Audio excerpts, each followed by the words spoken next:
Bonjour à toutes et à tous. Ravi d'être là ce matin pour ce webinaire autour de la thématique de l'industrie du futur. J'ai le plaisir d'avoir avec moi Pierre-Marie Gaillot et Abdelkrim Doufen qui se présenteront dans quelques instants. Ce webinaire vous est proposé par l'Université Paris-Dauphine et plus précisément par le département d'éducation permanente de formation continue de l'Université Paris-Dauphine, dont je dirai quelques mots avant de revenir sur le sujet qui nous intéresse aujourd'hui. Alors, l'Université Paris-Dauphine est membre fondateur de l'Université PSL, qui compte aujourd'hui 22 établissements, plus de 140 laboratoires de recherche. C'est un grand établissement qui s'est très tôt spécialisé en sciences des organisations et de la décision, d'où l'intérêt pour des thématiques comme l'industrie du futur, qui touchent à des aspects évidemment organisationnels et décisionnels.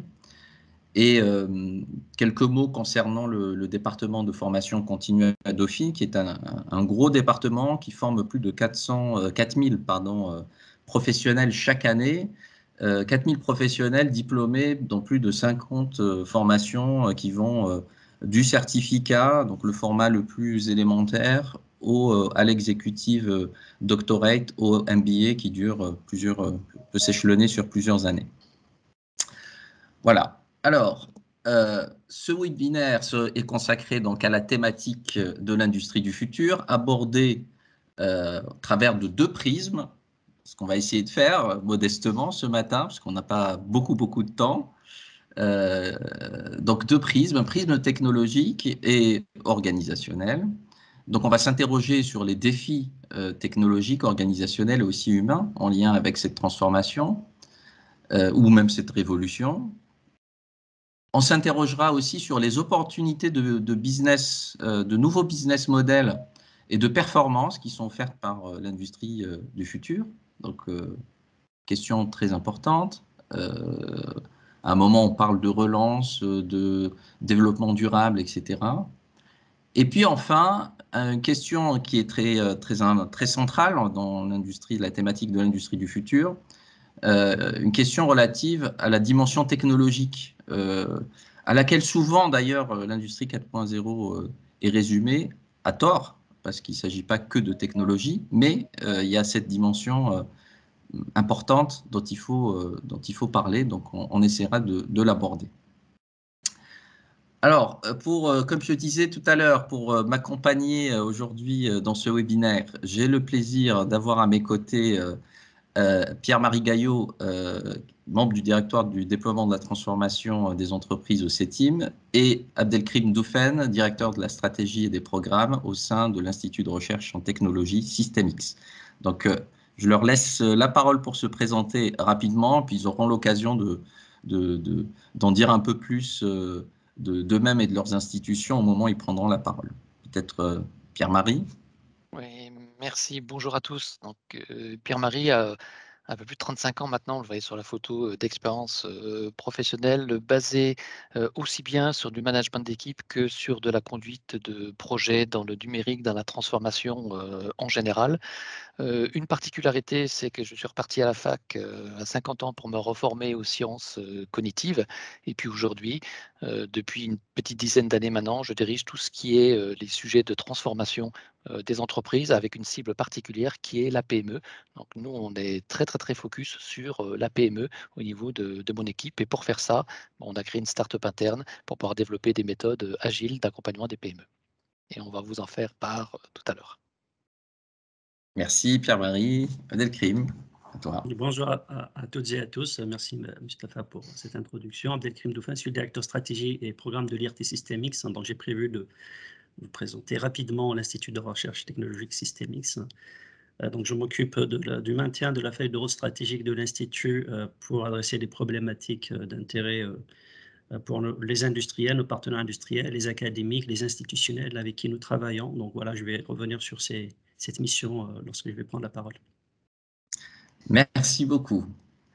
Alors, je vais assez rapidement laisser la parole à mes deux acolytes. Moi, je vais simplement me contenter d'introduire le sujet. Donc, introduire le sujet de l'industrie du futur en parlant du passé, ça peut paraître un peu, un peu osé, mais c'est toujours intéressant de jeter un œil dans le rétro pour comprendre les dynamiques et aussi identifier les nouveautés, ce qui est inédit dans ce qu'on vit aujourd'hui. Donc c'est la raison pour laquelle je vous propose un très court voyage dans le passé, un passé parfois lointain, pour essayer de comprendre finalement quels sont les invariants de l'industrie et de la production. Alors quand on regarde dans le passé, ce dont on se rend compte finalement, c'est que la production ou l'activité de production n'a pas beaucoup changé dans sa nature. C'est que produire, ça a toujours été et ça sera toujours euh, une activité qui implique la transformation, c'est la définition que vous avez sur la slide, activité qui implique la transformation d'éléments constitutifs de notre environnement pour répondre à des besoins primaires et ou secondaires. Alors depuis la nuit des temps, hein, aussi loin qu'on puisse remonter, nos lointains ancêtres, à l'âge de la pierre, il y a plus de 3 millions d'années, transformaient déjà des éléments constitutifs de leur environnement pour répondre à des besoins primaires, là pour le coup, en fabriquant par exemple des silex, des bifaces, etc. Alors, il s'agissait de transformer des éléments qui constituaient l'environnement, en l'occurrence la des pierres, pour répondre à des besoins primaires. Et ça, c'est quelque chose qui n'a pas changé. C'est que 3 millions d'années plus tard, on continue encore à transformer des éléments qui constituent notre environnement pour répondre à des besoins. C'est ça, produire finalement. Et ces éléments proviennent du sol, du sous-sol, de l'air, des océans, des mers, etc. Alors peut-être que dans un futur euh, proche ou lointain, j'en sais rien, on pourra élargir cet environnement et aller chercher des matières premières dans l'espace, j'en sais rien. Mais en tout cas, ça restera, la production restera une affaire de transformation. Alors, cette transformation, évidemment, n'est pas restée à son état primaire d'il y a 3 millions d'années. Il y a eu de grandes évolutions, parfois des révolutions. Alors, chacun peut se faire son idée là-dessus. Première grande révolution, c'est la révolution agricole qui a eu lieu il y a 10 000 ans en arrière. Et cette révolution a été à la fois évidemment technique, mais aussi énergétique et organisationnelle. Donc on s'est organisé, on s'est sédentarisé, donc on s'est organisé différemment. On a exploité des ressources énergétiques nouvelles, hydrauliques, éoliennes, etc., pour faire tourner les moulins, pour, pour, pour faire tourner les meules, etc. Et puis, peut-être symbole de cette période qui nous rappelle que finalement, la mondialisation, la globalisation, c'est pas quelque chose de nouveau, c'est l'amphore, ancêtre de nos conteneurs modernes, qui se baladaient dans le bassin méditerranéen et au-delà, avec des intensités parfois très importantes. Alors, tout cela donc, nous rappelle que produire a toujours été une affaire de transformation, mais que cette transformation a évolué à la fois grâce au progrès technique, grâce au progrès organisationnel, impliqué des transformations organisationnelles, et a été aussi cette transformation une affaire d'énergie nouvelle. Alors, première révolution industrielle qui marque là aussi l'utilisation d'énergie d'origine fossile, donc le charbon. Vous avez à l'image une représentation de la machine à vapeur de James Watt qui invente une nouvelle machine à vapeur. Donc James Watt n'est pas l'inventeur de la machine, il en invente une nouvelle, c'est révolutionnaire, qui permet de démultiplier les possibilités de mécanisation. Et c'est ce qui marque vraiment un tournant industriel à partir de la moitié du XVIIIe siècle. Seconde révolution industrielle avec l'apparition du moteur à explosion, l'électrification, qui a des effets qui étaient, l'électrification, je parle, des effets qui n'étaient pas forcément attendus et qui ont transformé radicalement le travail et notre façon d'appréhender le travail.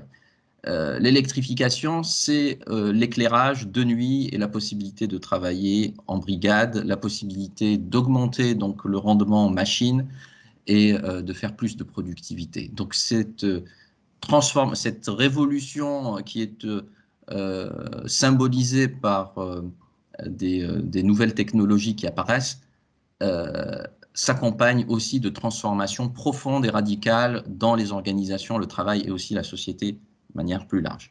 Alors, si on poursuit l'histoire, donc plus récemment et plus proche de nous, la massification qui est arrivée aussi dans un contexte de guerre mondiale, première et seconde guerre mondiale, donc d'industrialisation et de recherche d'économie d'échelle.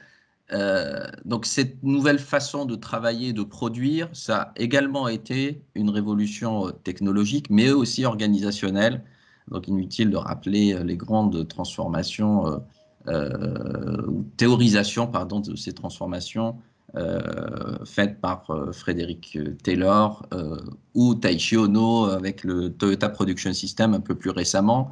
Donc qui a donné naissance par la suite au lean manufacturing et production juste à temps et tout ce qui va avec cette philosophie du lean. Donc, mécanisation, massification et puis diversification de l'offre qui donc, précède une troisième révolution industrielle, celle qui est la plus récente, la plus proche de nous, avec la robotisation, l'automatisation et l'informatisation des industries. Alors, aujourd'hui, on nous annonce une nouvelle révolution industrielle qui porte des noms différents selon les pays, les régions. On parlera d'industrie 4.0 en Allemagne et aux États-Unis, ou smart manufacturing, d'industrie du futur en France, de quatrième révolution industrielle, de manière plus simplifiée. Alors, on saura si c'est réellement une révolution industrielle qu'a posteriori, mais on a de bonnes raisons de croire quand même, même si cette révolution est en cours et qu'elle n'a pas encore complètement, c'est pas complètement matérialisé dans les faits, il y a de bonnes raisons de croire qu'elle aura lieu parce que tous les ingrédients sont réunis. Donc, il y a des transformations technologiques importantes, transformations aussi organisationnelles très forte. Le télétravail, par exemple, on est en train d'animer un webinaire alors que personne n'est au même endroit. Et puis aussi une révolution énergétique qui nous est imposée du fait de la raréfaction des ressources énergétiques et de la problématique du changement climatique. Donc les trois ingrédients sont réunis pour que cette révolution ait lieu. Alors, cette révolution, comme toutes les autres, aura plusieurs dimensions, hein, organisationnelles, technologiques, économiques et sociales. Quelques éléments comme ça en vrac fournis sur cette slide, mais qui feront l'objet de discussions plus détaillées, approfondies, maintenant que mes deux compagnons prendront la parole. Donc, j'invite dans un premier temps Pierre-Marie à prendre la parole pour évoquer justement la question des enjeux de la transformation industrielle. Pierre-Marie, la parole est à toi. Merci beaucoup. Merci beaucoup. Ravi vraiment de partager cette expérience de vraiment plusieurs années que le CETIM a sur ce sujet. Donc le CETIM Centre technique des industries mécaniques, manufacturières au sens large. Nous sommes une ETI, un peu plus de 1000 personnes sur 22 sites en France et à l'international. Nous sommes membres fondateurs de l'Alliance Industrie du Futur, donc ce qui était les toutes premières prémices de l'organisation du déploiement de l'industrie du futur au niveau du territoire national. Et on y pilotait le volet déploiement. Et donc aujourd'hui, depuis près de 15 ans, on accompagne entre 800 et 1000 entreprises par an, des PME, dans leurs projets de transformation qui peuvent être technologiques, qui peuvent être stratégiques, qui peuvent être environnementaux, qui peuvent être organisationnels. On verra tout ça dans le détail. Et c'est ce retour d'expérience en fait de parole de PME que je me propose de vous faire maintenant. Ouais. Donc on peut passer à la slide suivante. Voilà. Donc si on fait un petit peu de recul, si on prend un petit peu de recul de manière très, très, très macroscopique au niveau de ce que l'on connaît sur notre territoire national, notamment au niveau de l'industrie française. En fait, il y a 4 grands fondamentaux que l'industrie française n'a pas réussi à relever massivement.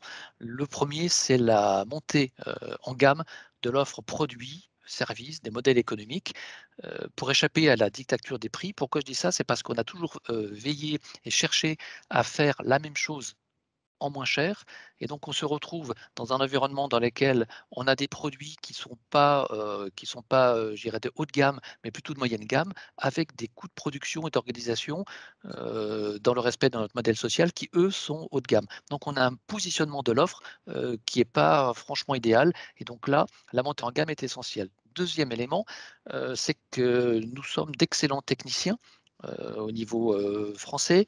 L'international vient nous chercher sur ses compétences techniques. Par contre, le côté marketing, commerce et proposer des bouquets de solutions ne fait pas partie de nos points forts. Donc, c'est qu'on dépasse les limites des produits pour élargir son champ de vision et qu'on soit capable de capter les besoins des clients plus que des habitudes commerciales aujourd'hui de dire je vais argumenter comme quoi le produit que j'ai pensé pour vous, c'est le meilleur et c'est celui qui répond. Donc ça, c'est vraiment des choses sur lesquelles il faut qu'on progresse. Troisième élément sur lequel il faut qu'on progresse, c'est nous sommes passés d'un monde de risque à un monde d'incertitude. Tout va beaucoup plus vite et l'inattendu est maintenant la norme.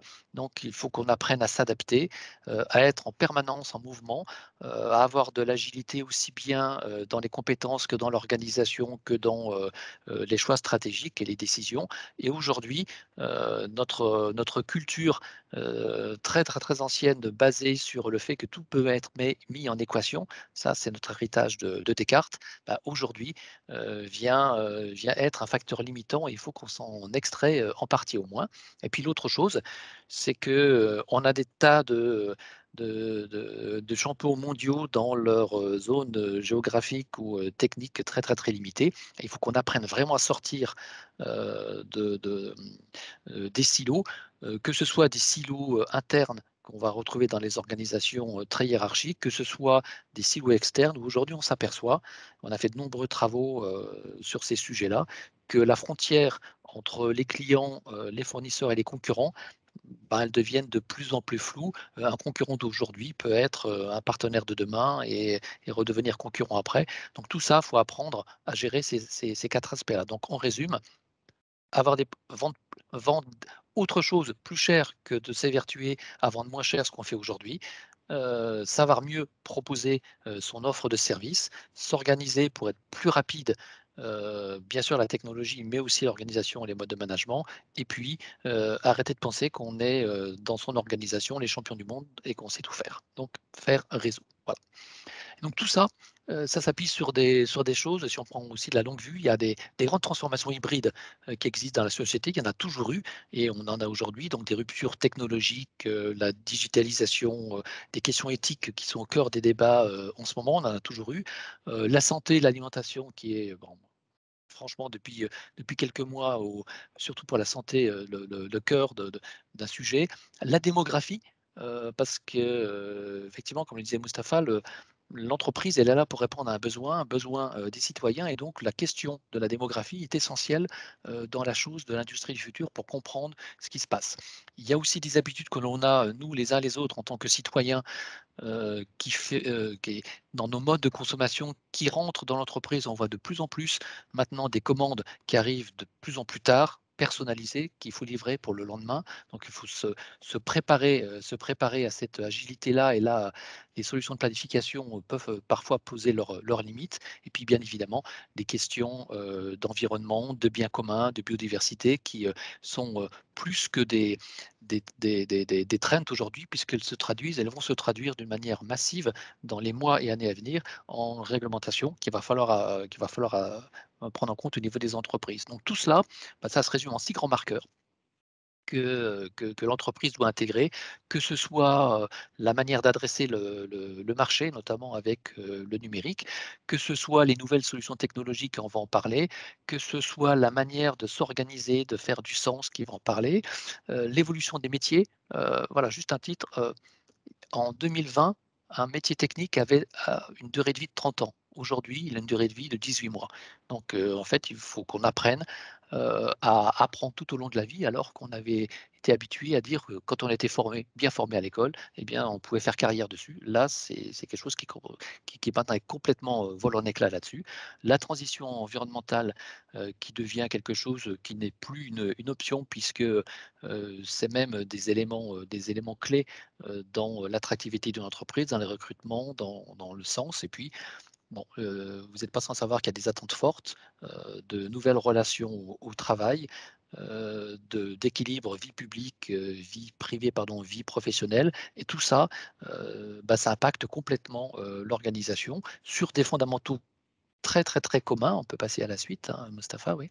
Donc, ils sont, tout ça, ça se traduira toujours par le chef d'entreprise sur des questions de rentabilité, de délai, de qualité, de compétences, d'être à la pointe technologique, d'être capable d'attirer des talents, de bien bosser avec ses clients et puis d'avoir des évolutions de modèles développement, mais tout ça avec des défis dont le poids du point d'interrogation devient de plus en plus fort parce que tout ça, ça se fait en même temps et c'est ça la grosse difficulté. Et donc, ces marqueurs, eh bien, on peut les traduire, on a fait un décodage, on peut les traduire en 3, 6, 7 grands volets. 17, c'est l'âge moyen du parc machine en France. 17 ans. Il est de moins de 9 ans en Italie. Donc, j'ai pris soin de ne pas citer l'Allemagne parce qu'il n'y a pas que. Voilà. Mais l'Allemagne aussi a des outils beaucoup plus modernisés. Donc, ça va se traduire par la modernisation de l'outil productif, qu'il soit existant ou qu'il soit nouveau, avec tous les programmes que vous connaissez, qui sont soutenus par les pouvoirs publics sur la modernisation de l'outil production. 1 égale 100, eh bien, en fait, c'est ce qui se passe dans notre vie privée qui arrive dans la vie publique. C'est la personnalisation, c'est les produits unitaires et il faut que l'entreprise apprenne à faire des tailles de lot égale 1 quand elle avait mis en place des méthodes pour avoir des tailles de série économiques. Il faut qu'on raisonne autrement parce que le besoin est différent et la techno peut nous y prendre. 6 égale 24, quand j'ai commencé ma carrière pour fabriquer des machines, je fabriquais des machines, on avait 24 mois de conception pour avoir la première machine opérationnelle. Là, la même boîte aujourd'hui, même entreprise, pardon, le fait en 6 mois, donc on a divisé par 4.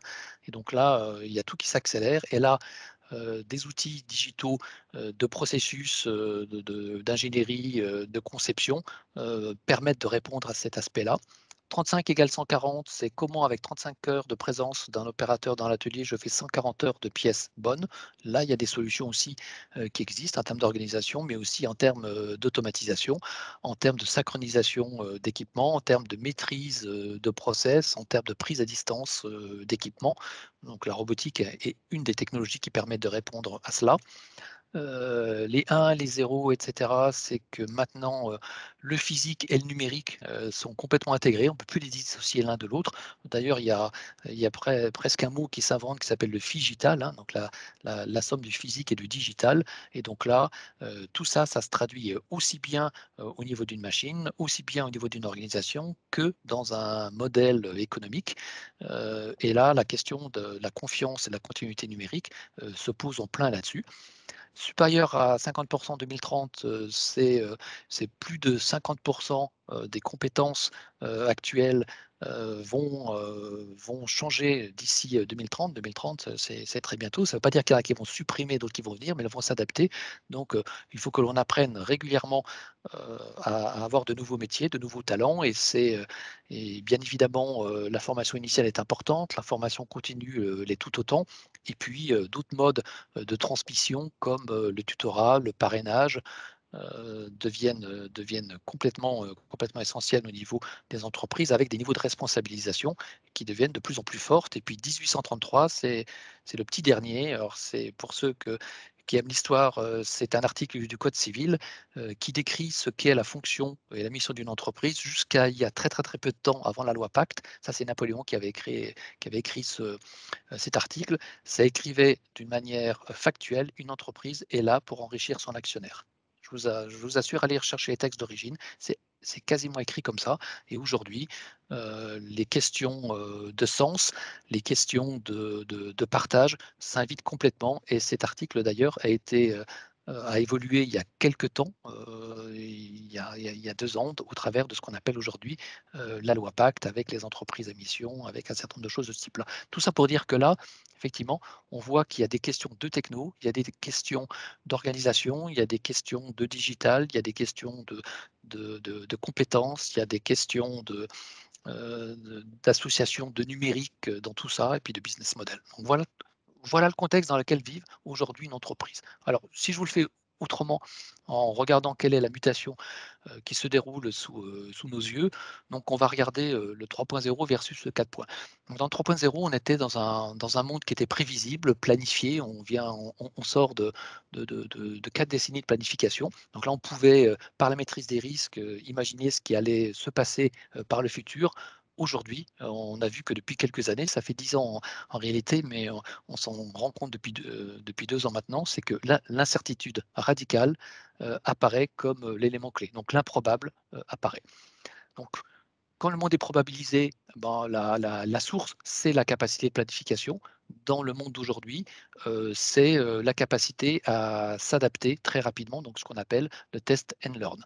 Ensuite, dans le 3.0, on avait une pensée analytique, séquentielle, disjonctive, une pensée de Descartes, on va le dire. Là, on est plus dans des pensées systémiques. On est plus dans, si on prend quelqu'un d'aujourd'hui, dans un Edgar Morin où tout est dans tout et tout s'entremêle. Donc, nos méthodes doivent effectivement s'adapter par rapport à ça. Oui.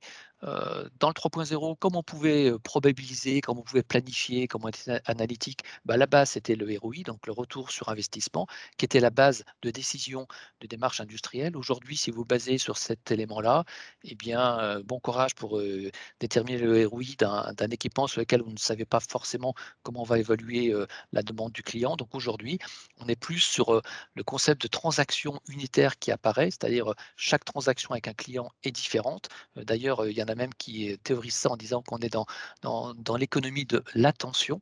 Voilà, c'est comment on attire l'attention sur son produit par rapport à d'autres produits qui peuvent exister. Donc là, on est sur ces aspects-là. Et puis, l'augmentation du chiffre d'affaires, ça se concrétise beaucoup plus par l'unicité du produit, donc la personnalisation et le service qui va être associé.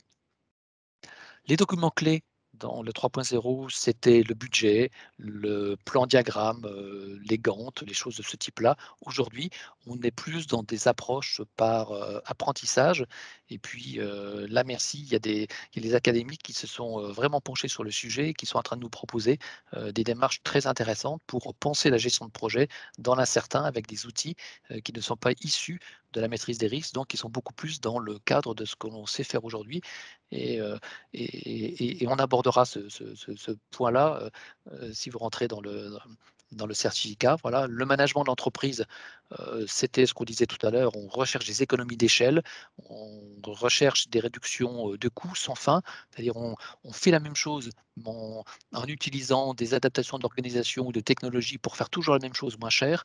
Bah, au bout d'un moment, si je prends une image, pardon pour cette image, au bout d'un moment, il n'y a plus de viande sur l'os et puis c'est sans fin.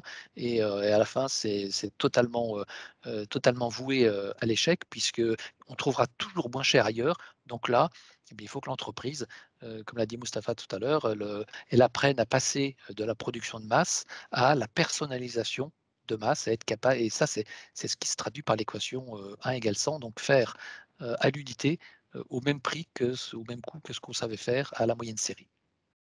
Puis enfin, l'entreprise a été gouvernée par l'intuition entrepreneuriale, par la maîtrise des risques. Aujourd'hui, c'est le 4e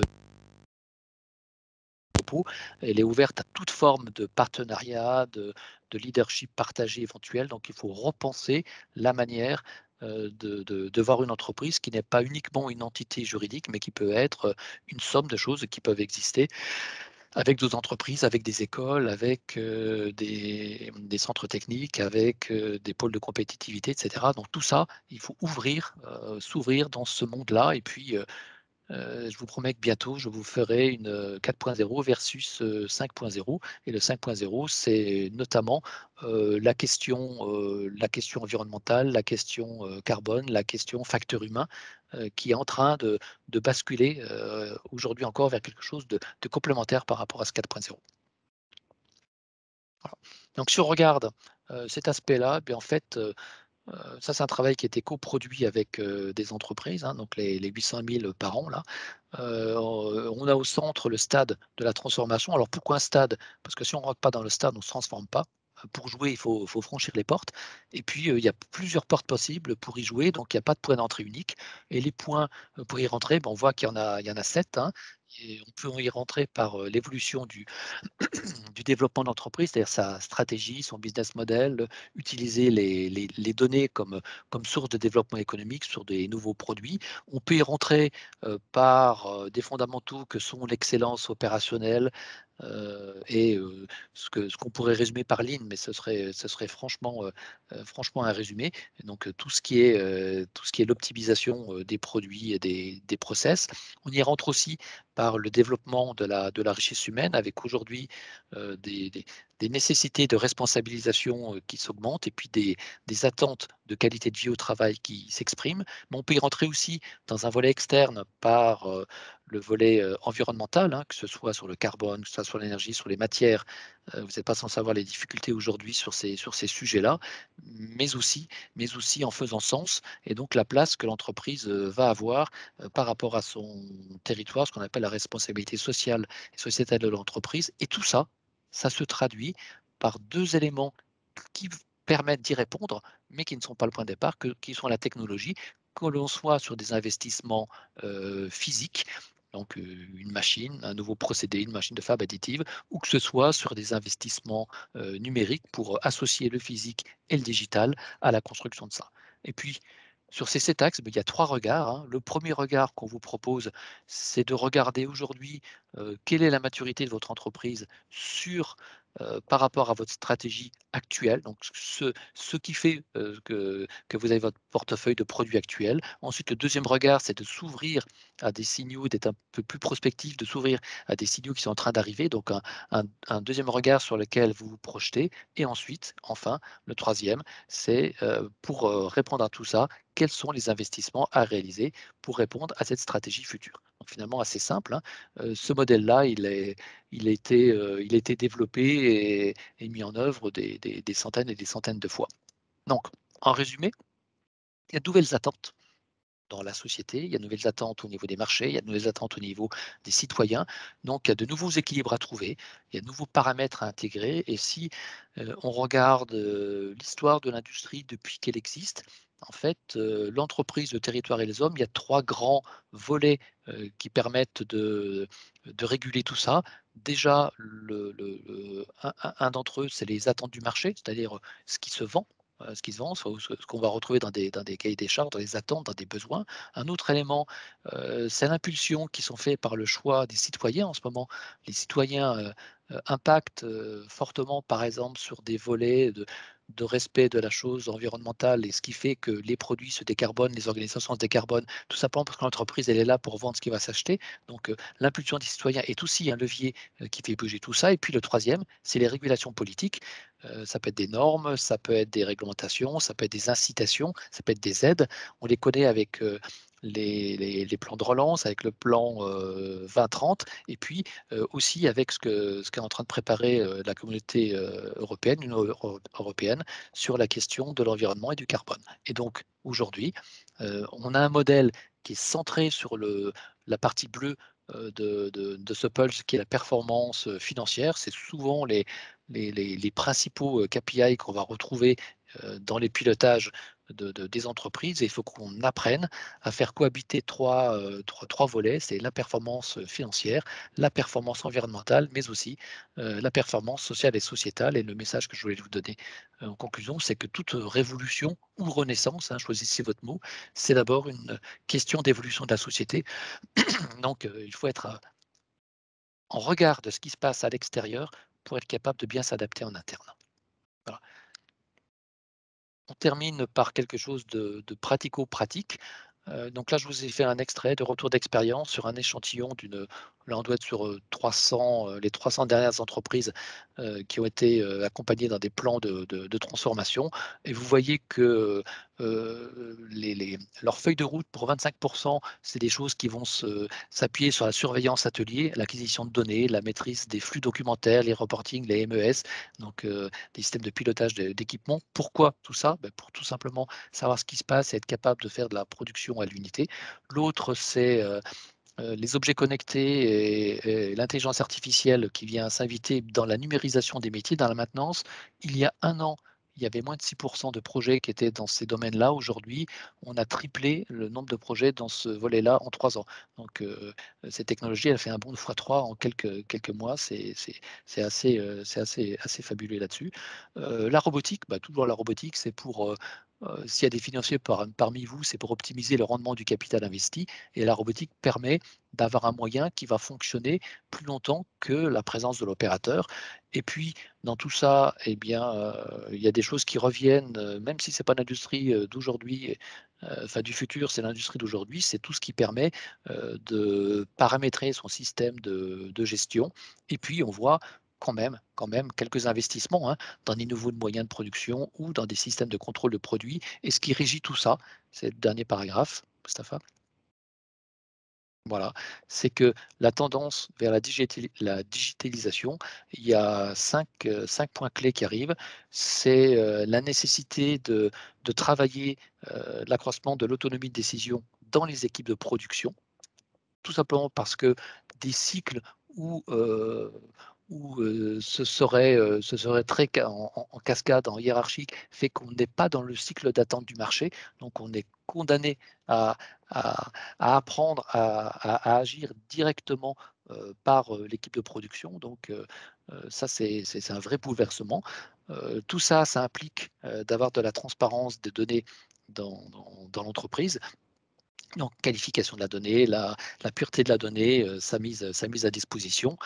Ça se traduit par moins de papier, mais ce n'est qu'une conséquence, parce que le fait d'avoir besoin d'autonomie et d'avoir la transparence fait que, en fait, la durée de vie de quelque chose qui est écrit sur le papier se réduit considérablement. Donc aujourd'hui, beaucoup plus de digitalisation qui vont arriver avec des interfaces homme-machine de plus en plus fortes. Et puis, tout ce qui est la compréhension du comportement, du process et du procédé, donc l'analyse des données, dont l'intelligence artificielle fait partie, qui sont vraiment en train de prendre un essor très, très, très important en ce moment, avec en transversal, on va dire le parent pauvre aujourd'hui de toute cette réflexion, c'est et la cybersécurité dans tous ces éléments. Alors, pour les PME, c'est essentiel sans doute sur leur pérennité. Voilà. Merci beaucoup infiniment Pierre-Marie pour ces développements.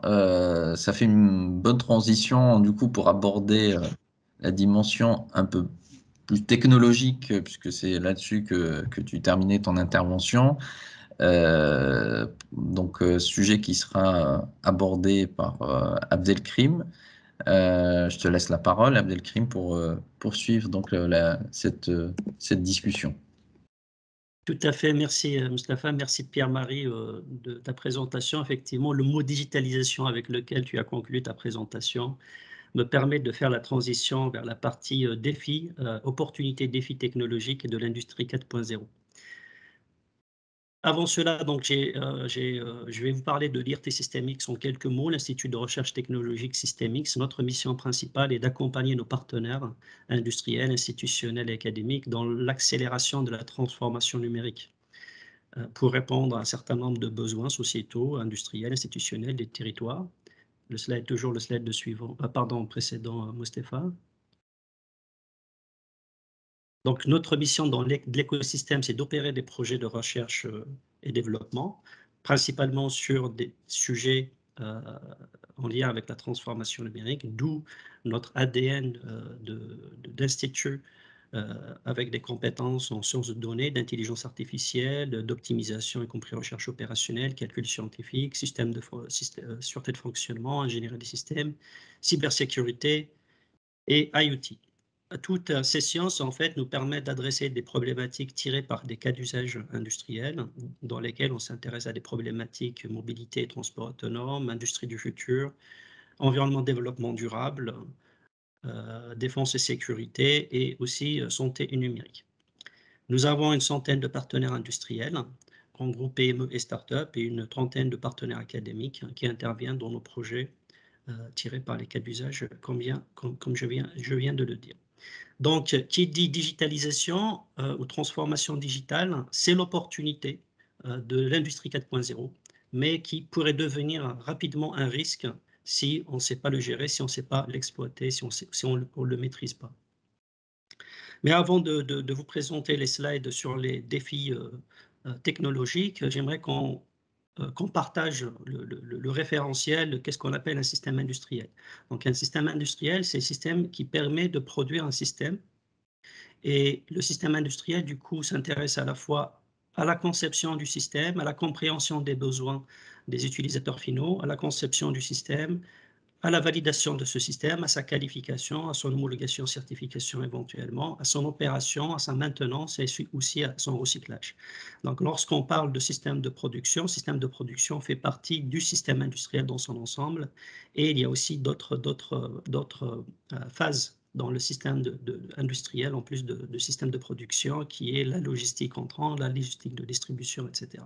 Donc, vous voyez la complexité lorsqu'on s'intéresse à la production d'un système, sachant qu'on a plusieurs phases dans le système industriel.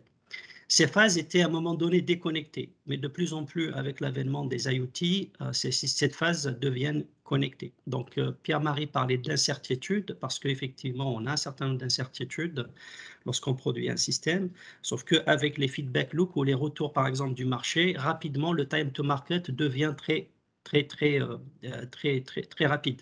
Donc, on a en quelque sorte un environnement dans lequel les entreprises doivent s'adapter. C'est un mot aussi que Pierre-Marie a utilisé. C'est une vision systémique parce qu'il faut qu'on s'intéresse à la fois au système produit, il faut qu'on s'intéresse à la logistique entrante, il faut qu'on s'intéresse à la logistique sortante, etc. Des choses qu'on savait faire. Mais avec ce que je dis, avec l'avènement de l'IoT, des objets connectés, de la disponibilité de l'information en temps réel, la donne a changé.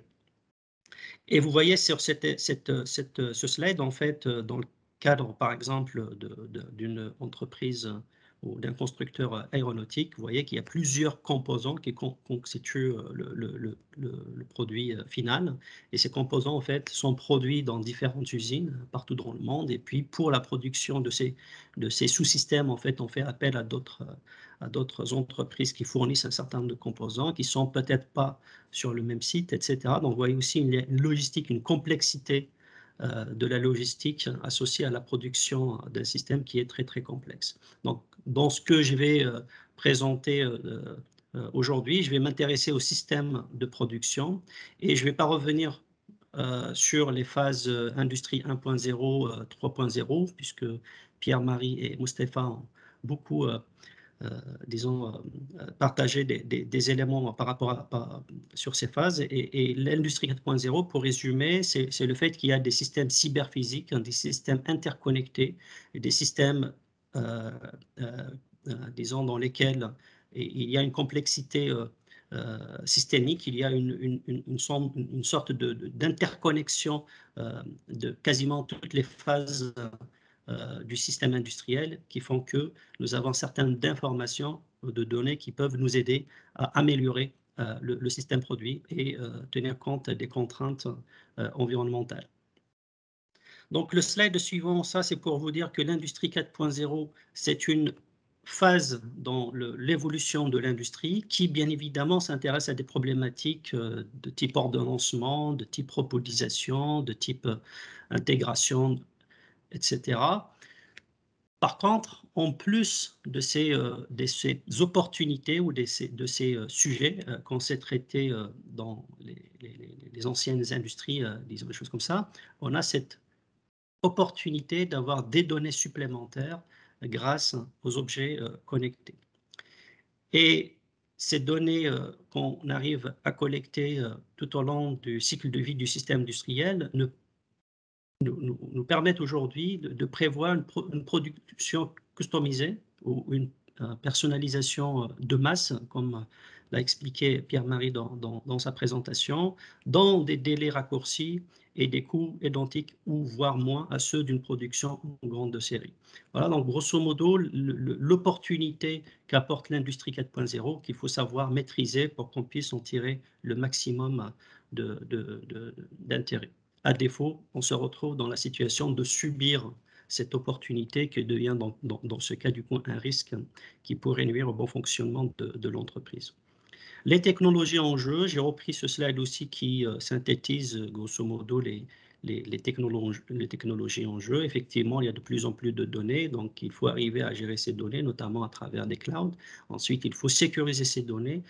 Il y a la sécurité des données, mais il y a aussi la sécurité au sens cyber, physique, donc la sécurité des objets connectés.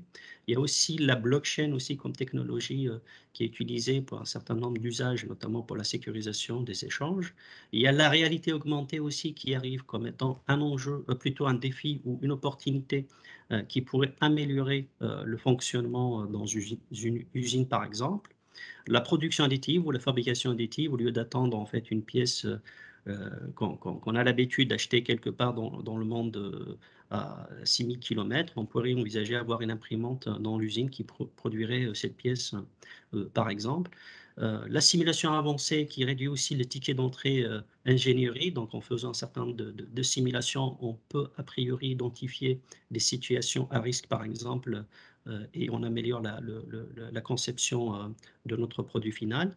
Et il y a ce que je disais, les robots collaboratifs et smart machines aussi, notamment le fait qu'ils sont connectés au monde virtuel, la possibilité de reconfigurer les objets physiques ou les machines en fait en temps réel avec des systèmes virtuels.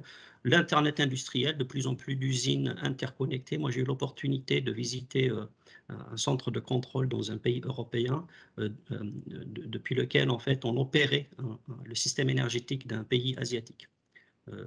Toutes les centrales, tous les systèmes de transport de ce pays, transport de l'énergie dans ce pays, ont été en quelque sorte dimensionnés pour qu'ils puissent être opérés à distance. Donc lorsqu'on opère un système énergétique dans un pays asiatique depuis un pays européen, vous voyez un certain nombre de problématiques ou de risques sous-jacents, et il faudrait réfléchir à s'assurer de la résilience du système.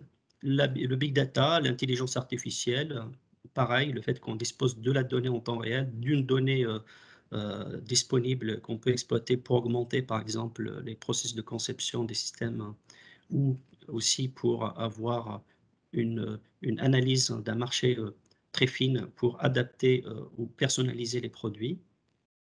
Nous avons aussi la possibilité d'intégrer un certain nombre de processus d'intégration verticale ou horizontale au sens diversification. Voilà donc pour résumer les technologies de rupture de l'industrie 4.0. Maintenant, ces technologies sont à la fois une opportunité mais une menace si on ne sait pas les exploiter correctement. Je ne vais pas détailler tous les enjeux technologiques qu'on retrouve dans la littérature, mais je vais vous partager les résultats d'une étude que l'IRT Systemix a menée auprès d'une trentaine de grands groupes industriels, principalement français. Donc, on est allés les voir, discuter avec eux pour identifier les sujets qu'ils voient comme étant à forte valeur ajoutée et les défis technologiques et scientifiques sous-jacents. Donc cette étude, on l'a menée en 2021. Aujourd'hui, on arrive à avancer avec les partenaires pour monter des projets collaboratifs, notamment sur les sujets de jumeaux numériques, des systèmes industriels. Les résultats de cette étude font ressortir trois catégories d'enjeux principaux. Il y a la performance du système industriel lui-même, il y a la transformation numérique des processus industriels et tout ce qui est sécurité, exploitation des données. Donc, je ne vais pas rentrer dans les détails, mais pour exemplifier, pour les performances du système, il y a bien évidemment l'automatisation des processus industriels qui est un enjeu important, augmenter la capacité de production industrielle avec les contraintes physiques qu'on a aussi, notamment avec des des mécanismes d'ordonnancement, d'adaptation, de reconfiguration en temps réel, la personnalisation de la production, la standardisation du système industriel, notamment dans une entreprise ouverte. Nous avons à l'IRT Systemix des référents de différentes thématiques, notamment Anouk Dubois, qui est la référente de la thématique entreprise étendue, qui devrait a priori intervenir dans la formation entreprise étendue de l'Exet Dauphine. Il y a aussi optimisation manufacturing, supply chain, qui arrive aussi comme étant un sujet prioritaire et une opportunité que les entreprises devraient exploiter afin d'optimiser la valeur ajoutée, la chaîne de valeur de leur processus. La sûreté de fonctionnement, sécurité industrielle, effectivement, c'est un des sujets sur lesquels d'ailleurs travaille l'IRT Systemix. Je vois parmi nous Michel Batteux, qui est connecté, en fait, et notre référent sûreté de fonctionnement des systèmes cyberphysiques, entre autres. Et la notion de sûreté de fonctionnement, notamment des systèmes qui embarquent de l'intelligence artificielle, des systèmes embarqués qui embarquent de l'intelligence artificielle, est une problématique d'actualité sur laquelle nous travaillons l'IRT Systemique dans le cadre du programme Confiance en ligne, avec plusieurs industriels. Développement durable des systèmes industriels, effectivement, parce que la contrainte énergétique, les émissions, etc., revient de plus en plus comme étant des données d'entrée pour les industriels, pour les entreprises, pour qu'ils en tiennent compte dans leur système industriel au sens large. La transformation numérique des processus industriels, notamment les nouvelles technologies pour les opérateurs industriels, la réalité augmentée ou la réalité virtuelle, les terminaux intelligents, le fait que l'information est disponible en temps réel, qu'on peut aider un opérateur à distance, que l'opérateur peut remonter des informations à distance à des centres de supervision. Il y a aussi la conception et la fabrication additive. Il y a aussi l'adaptabilité, l'agilité des processus industriels, notamment pour utiliser les mêmes ressources pour différentes fonctions ou processus industriels, etc. Il y a aussi l'enjeu de la sécurité et de l'exploitation des données, notamment la cybersécurité industrielle, des objets de plus en plus connectés, comment s'assurer de la résilience d'un système en cas d'attaque cyber, qu'on entend de plus en plus dans l'actualité ces dernières années. La traçabilité industrielle, notamment comment on peut gérer les feedback loops, ce qui revient du marché, les services après-vente, pour améliorer le système produit. La maintenance prédictive et la maintenance à distance aussi, parce qu'on a la capacité aujourd'hui de pouvoir inspecter, surveiller une installation industrielle à distance et comment on peut aussi la maintenir à distance. L'optimisation des flux logistiques, pareil, ça fait partie des sujets sur lesquels il faut qu'on regarde de près, parce que aujourd'hui on voit qu'il y a un certain nombre de situations dans le monde, notamment par exemple dans le pays asiatique, avec le ralentissement de l'opération des ports chinois, par exemple, qui a un impact sur la logistique internationale, du coup sur un certain nombre de secteurs d'activité qui dépendent de composants ou de matières venant de Chine. La standardisation des données et interfaces des systèmes industriels, parce que nous sommes dans une entreprise ou des entreprises étendues, entreprises au sens large. Donc là, je ne vais pas revenir sur la définition d'entreprise, mais au-delà de l'entreprise industrielle, c'est le fait qu'on a aussi un certain nombre d'instituts ou de territoires qui sont partie prenante dans la chaîne de valeur du système, d'opérateurs des systèmes, notamment par exemple dans le domaine de la mobilité. Et enfin, intégration de l'entreprise étendue dans les systèmes industriels. Voilà, donc ce que je disais juste à l'instant. Je ne vais pas du coup rentrer dans les détails de ce que je viens de dire, mais c'est plus une restitution d'une étude que nous avons menée que je vous présente.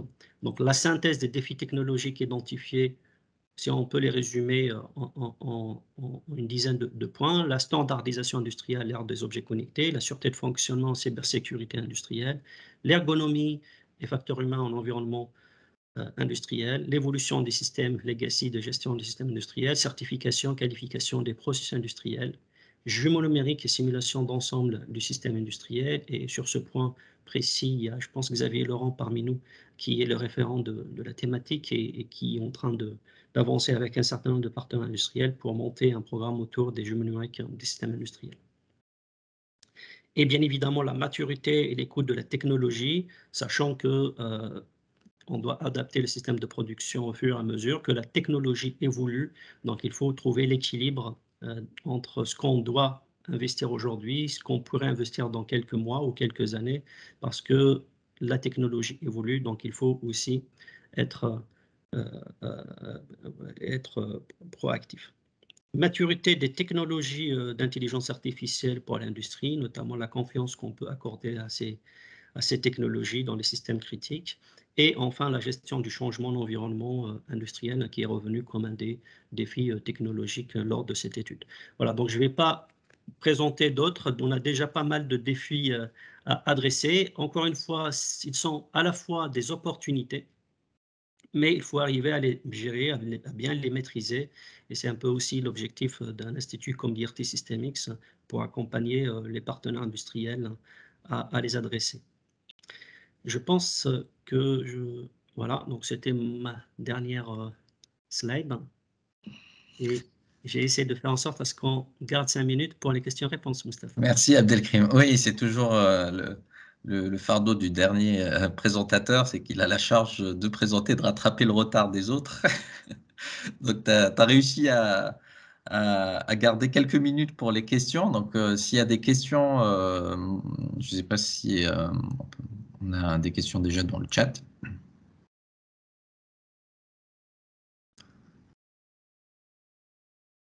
J'en vois pas, personnellement, des questions. N'hésitez pas à poser le temps pour deux ou trois questions, éventuellement.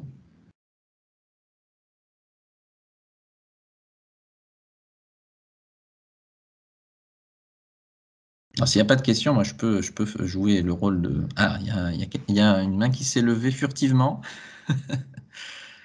Oui, allez-y. Allez-y, vous pouvez prendre la parole, Farid. Ah, je crois qu'on ne peut pas prendre la parole. Il faut écrire dans le chat. Il faut écrire dans le chat.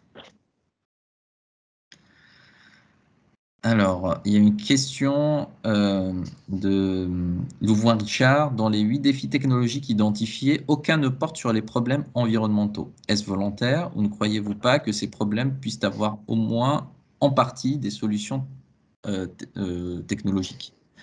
Je crois que c'est une question qui s'adresse à... Oui, c'est avec va pouvoir répondre. Je fais juste, tu permets une. Voilà, c'est sur la question là-dessus, sur les enjeux environnementaux, allez, on va dire à fin d'année. Fin d'année 2021, ça représentait moins de 4% de la manière dont les PME, je parle des PME, avec crime par plus des grandes entreprises, je parle des PME, représentaient moins de 4% de ce qui était la préoccupation.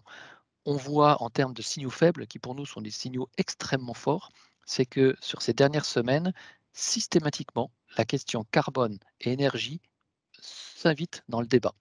Donc aujourd'hui, si on regarde les chiffres de ce que ça représente, l'environnement, le bien commun, sur une base de 1500 boîtes, dans les réalisations qui ont été faites sur les 4 dernières années, c'est 0,4%.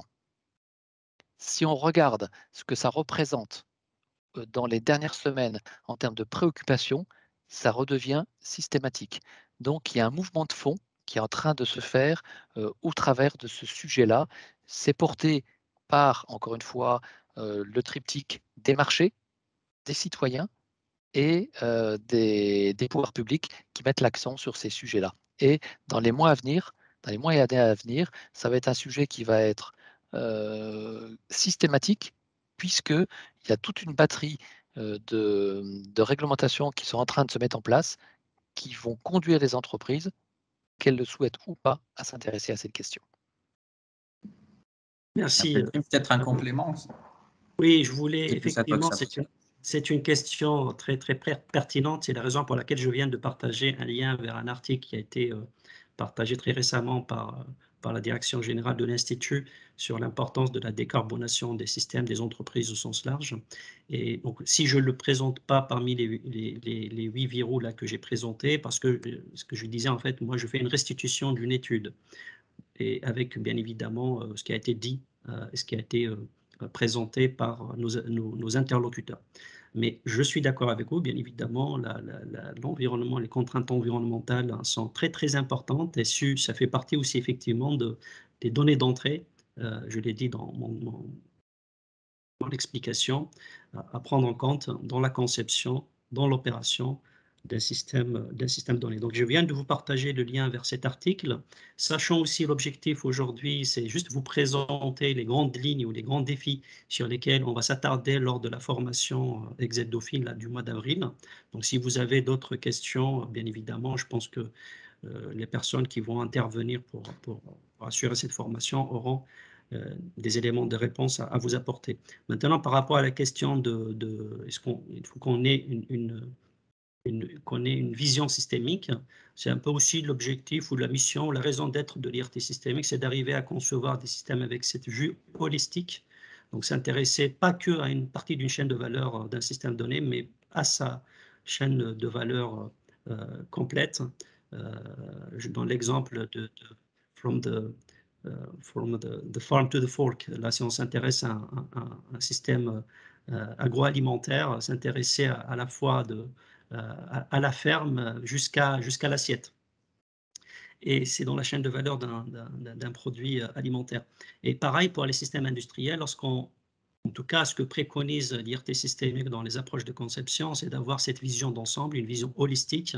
Pareil, je pense que parmi les cours prévus dans le cadre de l'assertif Industrie du futur, on prévoit un cours pour revenir sur les concepts d'ingénierie système complexe, l'importance des exigences, l'importance de la traçabilité, l'importance de la prise en compte de la cybersécurité dans la conception, l'importance de la prise en compte de la maintenance dans la façon avec laquelle on conçoit et on opère le système, l'importance de réfléchir à la recyclabilité des systèmes et des composants. Voilà, donc c'est des problématiques qu'on arrive à faire ressortir si on suit une démarche de conception de type ingénierie des systèmes complexes. Et là, je ne vais peut-être pas détailler l'approche, mais je pourrais vous partager quelques référentiels si vous êtes intéressé. Donc, merci pour cette question qui me permet de rebondir sur la différence entre effectivement la maîtrise des risques et l'incertain. Si on s'appuie sur la maîtrise des risques, on dit l'environnement n'apparaît pas aujourd'hui dans les données du passé, que ce soit dans les études qu'a présentées Abdelkrim, que ce soit dans les projets soulevés par les entreprises. Donc c'est quelque chose qui n'est pas important et qui est une quantité négligeable, il ne faut pas s'y intéresser. Si on se met dans le monde de l'incertain, dans lequel il y a des événements subis qui peuvent arriver et qui peuvent bouleverser la chose alors qu'il n'était absolument pas prévisible, et c'est ça qu'il faut se préparer à faire, donc d'être extrêmement ouvert aux signaux faibles qui sont en train de se passer, que ce soit ceux des marchés, bien évidemment, mais aussi ceux des citoyens et ceux des territoires et des pouvoirs publics. Et sur la question environnementale, il y a vraiment, si on y prête attention, on ne le voit pas beaucoup parce que c'est le petit élément au milieu d'un ensemble. Par contre, il est en train de prendre un poids qui potentiellement est considérable. Donc voilà, c'est pas parce que dans les études publiées aujourd'hui que ça n'apparaît pas que dans les études de demain et dans les réalités de demain, ça ne va pas apparaître. L'Union européenne est en train de mettre en place, et il y a des discussions très très fortes au sein de l'Union européenne sur la notion d'industrie 5.0. C'est quoi l'industrie 5.0 ? C'est ce qu'on connaît aujourd'hui, avec en plus la décarbonation et en plus le facteur humain. C'est que ça. Merci. Et il y a des débats forts, parce que les gens ne sont pas d'accord là-dessus, parce que les statisticiens disent non, ce n'est pas la peine, parce qu'on voit que dans le passé, ça n'existe pas. Par contre, ceux qui se disent on est dans l'incertain et on doit se préparer à quelque chose qu'on ne sait pas quand et ne sait pas comment, eux disent si, c'est extrêmement important. Donc préparez-vous à l'incertain. Merci Pierre-Marie et Abdelkrim pour ces précisions. Alors, il y a une autre question. Je vais tenter une réponse très rapide et succincte parce qu'on est déjà on a déjà un petit peu débordé par rapport au timing. Alors la question est de Farid. Dans la présentation précédente, il est dit que il est dorénavant difficile de tout modéliser. Abdelkrim prône l'approche systémique qui, elle, est basée sur la modélisation. En fait, la question porte sur comment concilier ces deux concepts. Alors, je vais tenter une réponse rapide qui compléterait si besoin.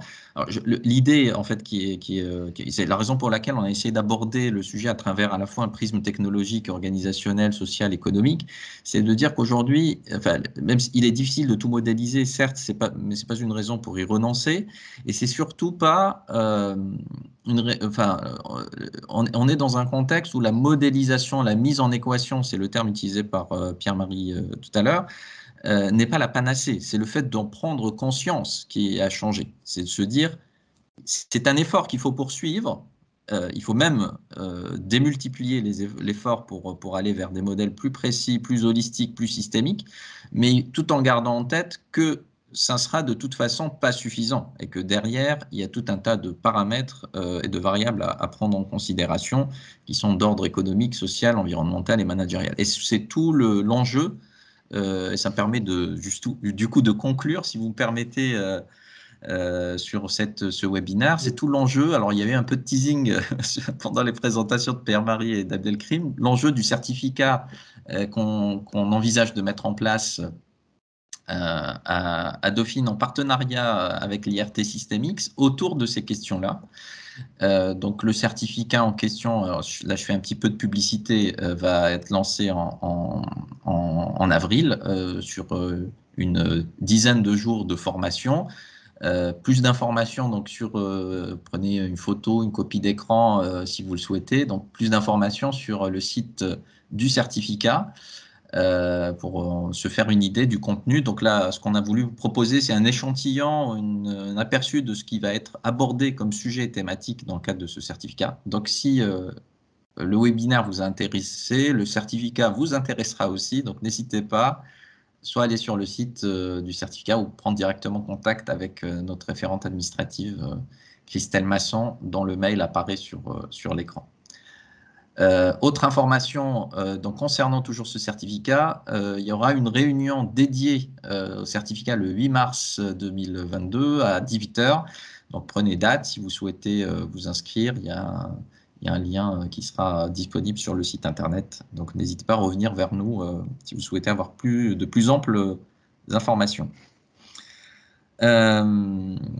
Voilà, merci à toutes et à tous. Je tenais aussi à remercier Louise Devilliers et Christina Turang pour leur soutien, support à l'organisation de cet événement, donc qui toutes deux travaillent au département d'éducation permanente à Dauphine, le DEP. Donc merci beaucoup et merci à toutes celles et ceux qui ont participé, Pierre-Marie et Abdelkrim, pour avoir animé avec moi cette session. Voilà, merci beaucoup et à bientôt. Bientôt, merci.